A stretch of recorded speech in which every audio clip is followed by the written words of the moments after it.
everyone, welcome to my cooking diary. So आज আমি বানাবো ঘুগনি.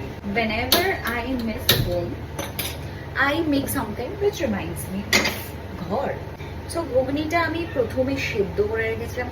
It's প্রচন্ড জলের মধ্যে ডুবে গেছে. টমেটো, পেঁয়াজ, আলুটাও সেদ্ধ করা ছিল একসাথে. ঘরের খাবার দাবার এইসবগুলো পাবো না, স্বাদ, টেস্ট, এভরিথিং ডিফারেন্ট এখানে, অনেক কিছু ফ্রম ঘর কলকাতা, তো নিজেকেই করে নিতে হয় যা করার. আজকে আমি আবার একটা ডেয়ারিং কিছু করবো, that is cooking, and let's see how it turns. আচ্ছা, একটুখানি প্রথমে দেবো শুকনো লঙ্কা, তেজপাতা দিয়ে দেবো, এরপরে ধনে গুঁড়ো, জিরে গুঁড়ো, কম ঝাল দিই সব রান্নাতে.